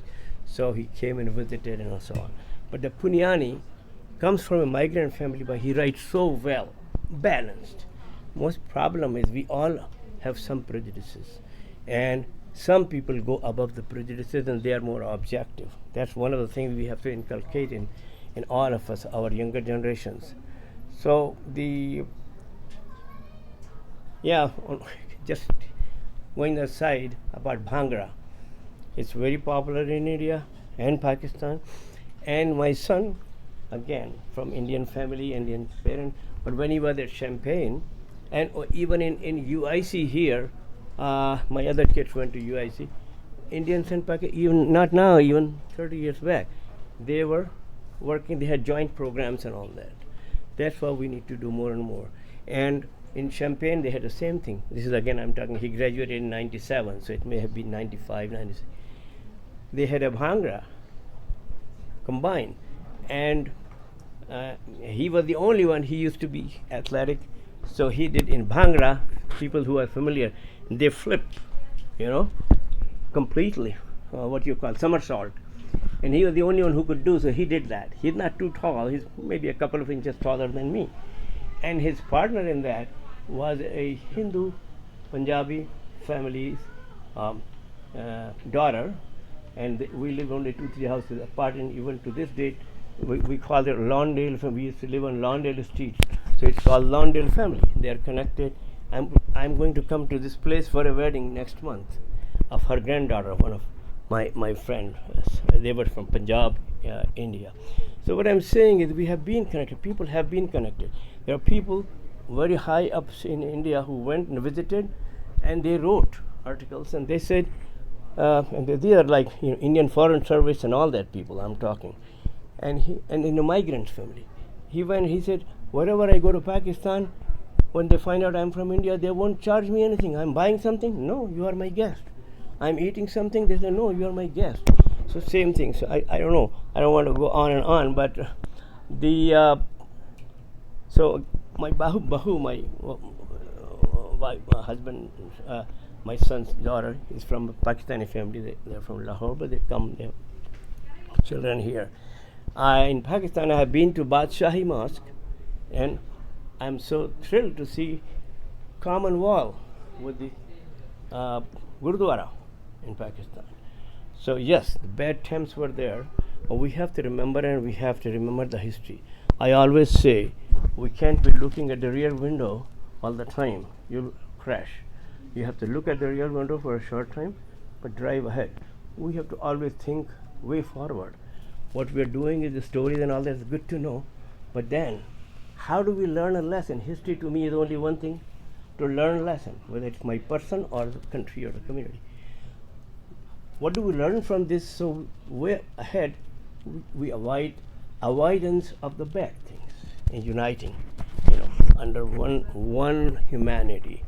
The one thing I should mention, I happened to run into a very senior officer from India, a Muslim, IPS, Indian Police Service, and he was made in charge of about 25, maybe more, 35 years back. He came here and became friends. So he invited us, and he was there one time in charge of the Punjab Waqf Board. He was the administrator from the government. And he said there were 20,000 mosques. They were what you call Iran. They were unpopulated. Okay, and the masjid in Islam is you never sell or anything. But then the good part, slowly when people started coming back from different places, the Sikhs were helping to build the masjid. So things do happen in the heat of things, but then we have to learn. Is that how we want to live? You cannot survive like that. So Sikhs and Muslims have cooperated in many things in India. The one thing I may mention, my personal experience, not a very pleasant one, but it's good to know. I was about 8 years old at the time of partition, and my father was a government officer, in fact, and he was the one who had to go and raise the lower the British flag and raise the Indian flag, and I remember that ceremony. But then we were transferred few months after that. Partition was 14th or 15th of August, and this was around November of 47. So when officers certain rank, you get first class compartment to travel. We were in first class compartment. We had a family, 5 brothers and sister and husband. So the whole compartment was ours, and then my things were already very tense. So my father had asked my mamu, mother's cousin, he was a senior officer, to come. And our family is hunters, so we had guns always. So my father was on one side by the door, my mamu on the other side, and trains were stopped. This was on the train line in CP and Barar, Nagpur area, from Itarsi to Bina junctions. Trains were stopped and killings were going on, and we could hear, and we were only praying to God to save us. So that showed me that things do happen, but we can't live with that. We have to have a better way. The positive side, there are many stories, from both sides, both communities. They have saved the minority living in a community, whichever it is. It could be Muslim living in a Sikh or Hindu majority, or a Sikh or Hindu living in a Muslim majority. Always the majority saved the minority people. That's how they survived. But then there were other sides too. So we got to again learn from that to do what is right for us. Here I was in Indo-American Center, and I was very thrilled. It is called Indo-American, and I've been there for many years. The founder of that happened to be a Muslim. He died, so they had a function just last week, not even a week. And I was surprised, and pleasantly surprised, that Indians and Pakistanis and from Kashmir were working together in there, taking lead roles. So I'm glad that we're doing it. They used to have joint parade on Divan, but I asked them what's happening, and I was told that now legally they have somehow, the government has interfered only one, and so on. But so the Islam means peace. A lot of us may not even know. That's what it is supposed to be. Establish Islam means establish peace. Peace externally in the community, in the country, around the world, and peace inside the heart with your own Creator. Tell me which religion doesn't promote that? All religions promote those. The work items are the same. I go in many interfaith functions. That's one of the reasons I came here too. My brother Rajendra Singh Magu, I've been seeing with him a long time. His son didn't even recognize me. But it's wonderful. That's why I see him everywhere. So we are working for that, and we should be. Today Islam is known, Muslims are known the other way. I don't blame anybody else. It's the Muslims who are responsible for that, because they are not what they are supposed to be. Yes, they may be doing rituals, this and that. Islam is not just rituals. Practical field. I won't go in detail. The couple of other things. Way forward, I said again, we have to work, not only talk. A group formed from this group too, join with other groups. And I think you tried to mention, so that we have to not just sit and talk, but we have to be. I've been an activist, so I'm not a good speaker. I go overboard. I can't organize myself, but I say talk, and I'm an engineer, so I say engineers work, get things done, and I'm not a professor talking. So the last couple of things, we had when recently, in 25 years back, when there was train burning incident in India and all that, and because of the Babri Masjid, so on, and Mr. Modi's contribution, I should say, started all the more killing than he kept his, face this way for 3 days and all that. But after that, we formed a group called Building Bridges, and for many years we've been working, everybody, of course, people from India, but Pakistani and Indians work together. They're not two people; they're same people. So they're all people in building bridges. In that, there were some Sikhs, and one Sikh, Dr. Harinder Lamba, the old timers know, I've not seen, I think he has moved to California. He formed an organization called SAGAR, SAGAR, South Asian Group for Action and Reaction. And he wrote a book. He was an engineer too, but he wrote a book. He said South Asia should form a group, starting from Afghanistan all the way to Southeast Asia, just like Europe has a group. America is actually united. Uh, y- y- y- it's a country, but it's like a union of many countries in a way, with the 50 states and all that, with the autonomy that the states have. So and Europeans have. EU is there.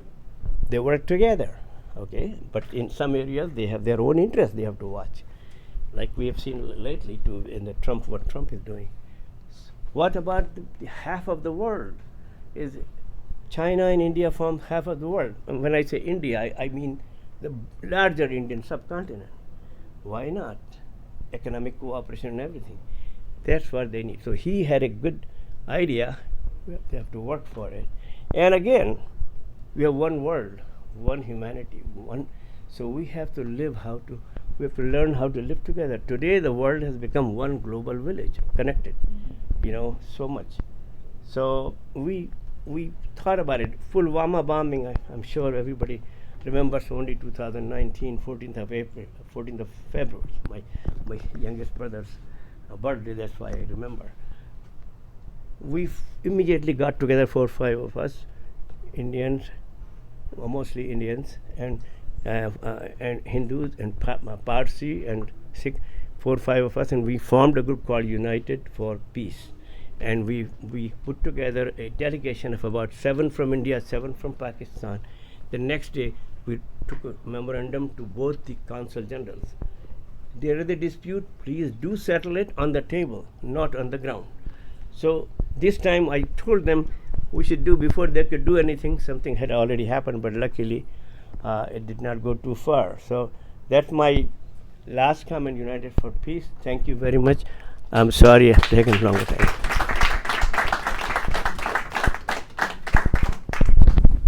If anyone else has a partition story that they're willing to share, we would love to hear.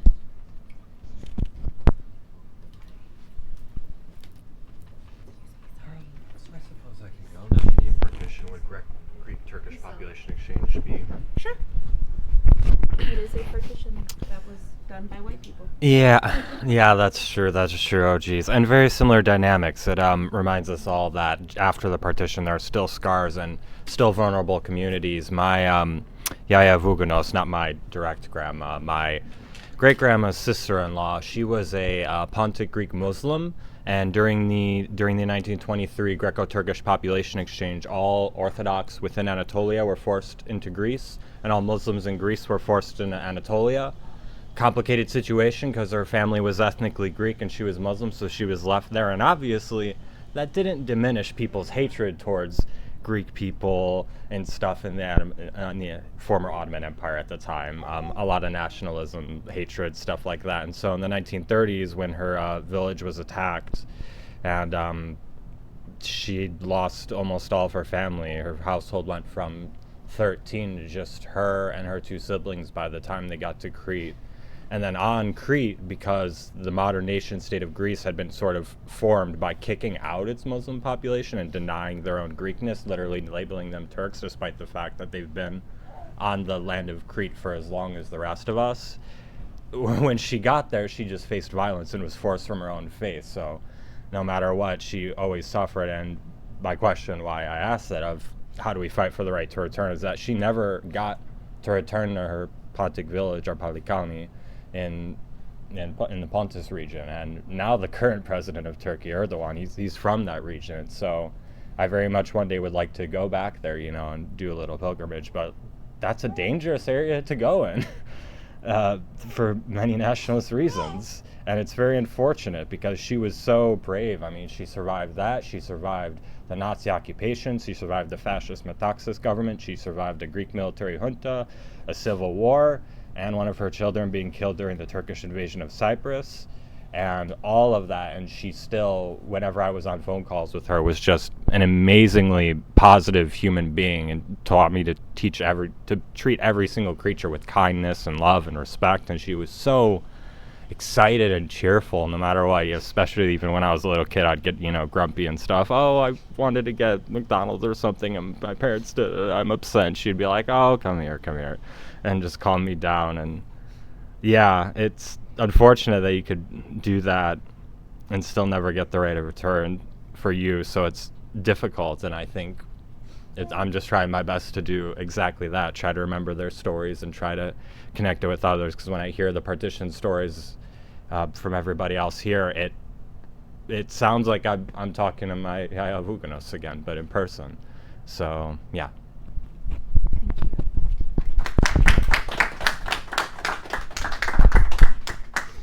I know this is deeply personal, and I just want to really thank people for opening up. But yeah, it's open floor if anyone else would like to share.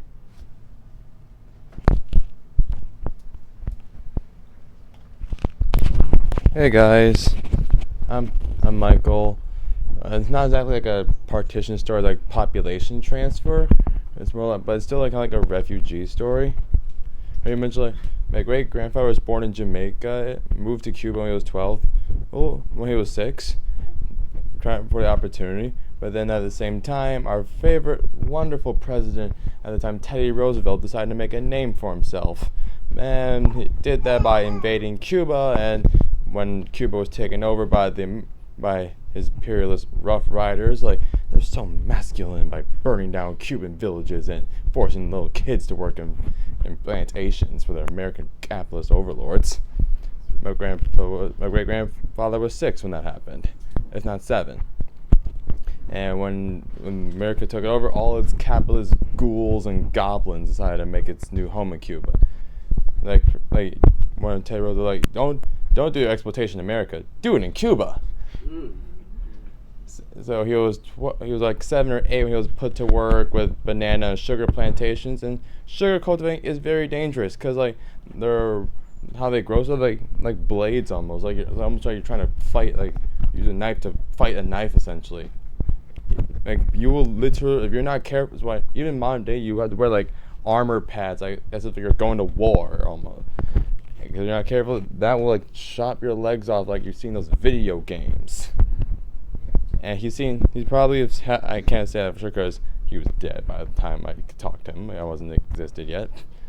But what he told my grandmother and my mother, like, yeah, the kids as young as like 6 working with these things.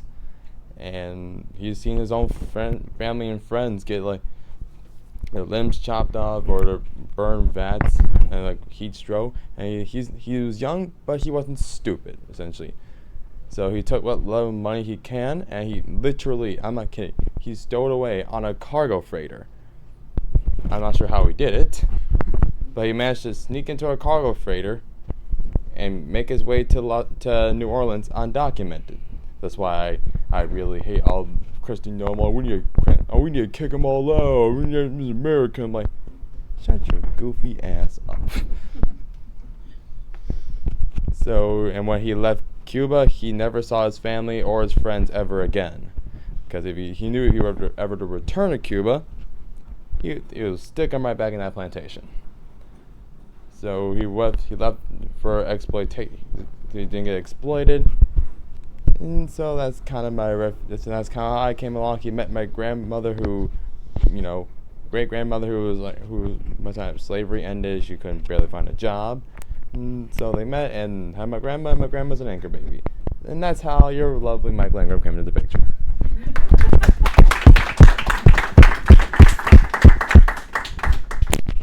My own mother was chased out of Uganda when she was 2 because of Idi Amin.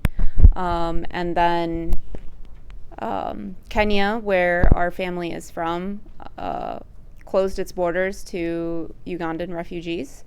So my grandpa tried for Europe, and they had closed their borders as well to Ugandan refugees.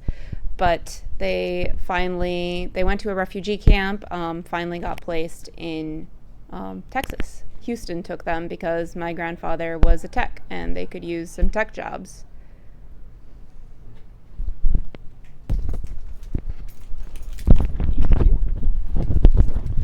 Hello, I'm Alexander, but I just go by Zan, way easier. In tiếng Việt, my name is Wang Phước, but to tell part of my family's story. My dad's side of the family is white. It's mostly job opportunity and so on and so forth that brought them here many generations before.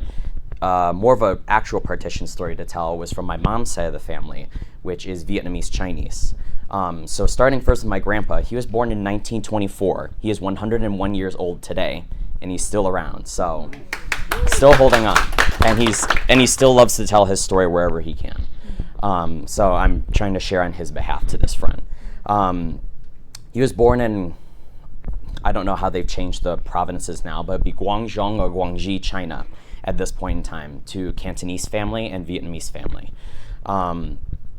At a very young, early age, he was around at the time that the fall of the Qing Empire dynasty had fallen, which was the last Chinese dynasty to survive, which was also effectively a puppet of the British and multiple European consulates. At that point, multiple rebellions had broken out at this point in time, and what was basically a fake Chinese republic was developed that could hardly hold together all these areas, held together largely by warlords. At that point in state and time, you had two major movements, which was the Kuomintang, which is the Chinese nationalist movement, and later would become the Chinese Communist movement under Mao Zedong. First, the both of them would have to fight the Japanese invasion, which would take over Manchuria and dominate large subsections of China. My grandpa sided with the Kuomintang at the time to resist Japanese invasion. After the invasion was repelled later into the 1940s or so, he would be around to see the second civil war take place immediately afterward, which would see the Maoists fight the Kuomintang. He sided again with the Kuomintang, but as the mainland state started to collapse, he chose to flee towards Vietnam, which was then French Indochina, or the remnants of it, because Japanese invasion had also taken place there. So he had fled one civil war to another civil war to flee to a third civil war, which was ongoing in French Indochina at the time, as Ho Chi Minh, which would run the Viet Minh rebellion movement, to push out the remaining French colonizers that held on and placated to the Japanese invaders to hold on for territory. After Dien Bien Phu, which is the famous battle that took place in Vietnam that would repel the last of the French colonizers, the Americans had stepped in to assist with French control of the territory after they had split the state of Vietnam into parts being north and south. And sort of in a similar story to most other folks, drawing random lines in the sand in the jungle between Laos, Vietnam, and Cambodia. The current conflict going on right now between Thailand and Cambodia is a testament to that, yet again. But in this case, Grandpa later met my grandma down in what is Saigon, but now today is Ho Chi Minh City. Their family would be separated because of the disparate mix of how the state operated. What was easier for Grandpa and Grandma was they were both Buddhist, so religion was not something they had to conflict with, but many others who had mixed family origins of various parts of the region, some had converted to Catholicism under French occupation at the time, others maintained their Buddhist faith, and others adopted none at all, which is the current position of the Vietnamese state today.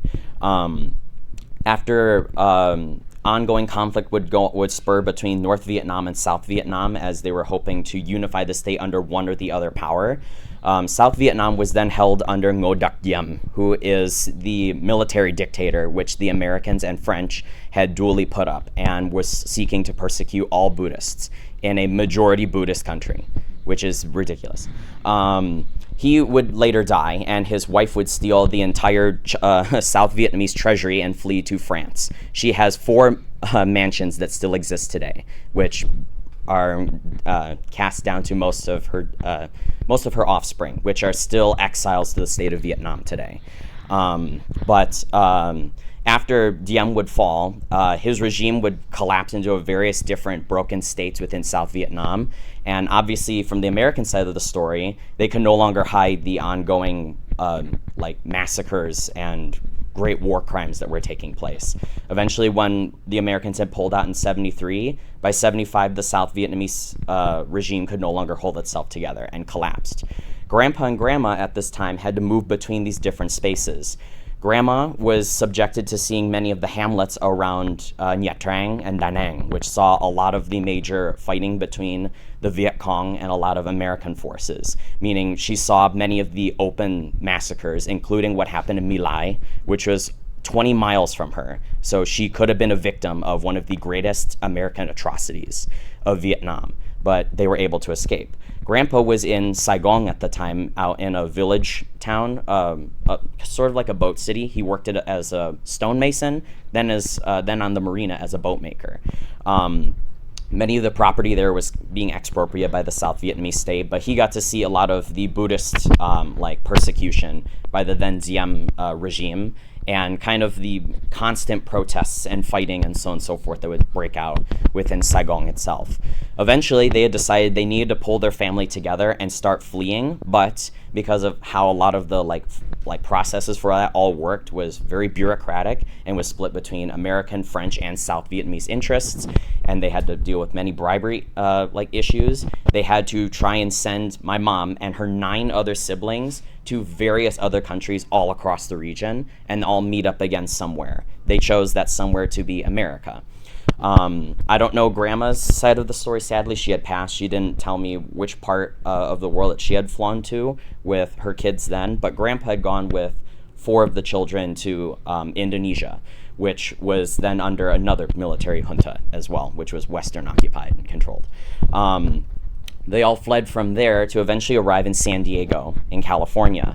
When they finally could pull the family together, they tried to find a home there, but there was a lot of persecution for most Vietnamese refugees at the time because we don't welcome any refugees, which is silly because now California has one of the largest Vietnamese diaspora in the United States. After their home was bricked by random folks within the area that were not welcome to them, they decided they wanted to find better opportunity and better community elsewhere, and they chose Chicago. When they came to Chicago, that's where my parents with me and our families are now unified here today. But I hope to go back to Vietnam at some point and actually meet a lot of those family. Many of them don't even know that my grandma has passed since. That's how far the split has been. But we're hoping to go in this winter. But at the same time, a lot of the ongoing issues the administration today presents makes that very hard for me and Mom, especially. Even though we're both citizens, that is still very much a fear for my mom and much of our family of what repercussions that could come because of profiling. And likewise, a similar story as you had mentioned too, my mom had to age down her paperwork. So for her, she also is going to be delayed in getting Medicare access, so on and so forth. And 401k. Yeah, 401k, yeah. Medicaid for her is about to go away within this next year after they just passed this big ugly bill. So now we're going to be looking for health care for that point for my mom specifically, but that's a challenge that exists today as well for us.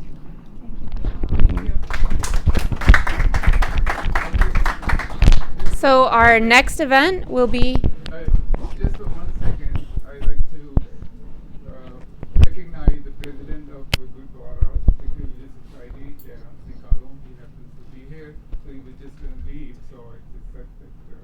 Thank you so much. Thank you. On behalf of Sikh Religious Society and Board of Trustee and Sangat, I thank you all for choosing this place to sharing your story for the partition. Everybody is impacted from the partition in this world. It doesn't matter where we are living. So you share with the Vietnam and China, some Pakistan, India, and Kenya and Africa, and so going on. There is one is like forced partition, which we are talking about. And the second one is a chosen partition, which when we migrating ourselves.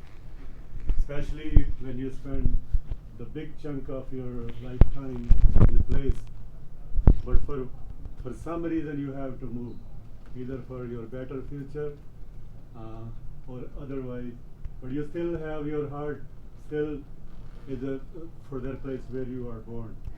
And this is in everybody's case, whether it's a fourth partition or the chosen partition. I think this is the toughest moment and a very sad moment for everybody's life, especially for the family, those gone through their pain and hope one day this will end and everybody live in peace and harmony. Again, thank you everybody for coming. Thank you. Before everybody leaves, we have a few minutes left, but I don't want people to leave this room and then just say, oh, we heard some stories and we left. As Uncle here said, we need to act. The reason we do Meet Your Allies is for us to connect, because we're living in a society that every topic is taboo to keep us divided. And once we're divided, the government can use us as a pawn in their game. And we need to come together. As a Palestinian, my father came here because of the occupation. I was born here. I also lived under the occupation.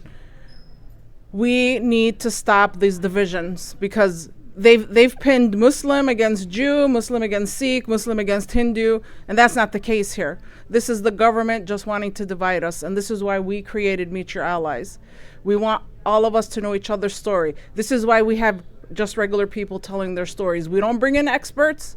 We don't give speeches the whole day, because people need to hear from each other, because everybody suffered in a different way, as we heard today. So please, when you leave this room, make a friend and keep learning each other's stories. And as Farzeen was going to say, October 19 is our next Meet Your Allies. And it's called What Does Zionism Mean to You? Because Zionism is another big problem in our world, because it's causing unsafety not just for Palestinians but for Jewish community as well. And they have taken the Jewish religion hostage and under occupation just as much as they have for the Palestinians. And we need to clear that in order for us to end hopefully what's happening in Palestine too. So thank you guys for coming. Hopefully you will continue to meet your allies as soon as you leave this door, and let's keep growing as a community.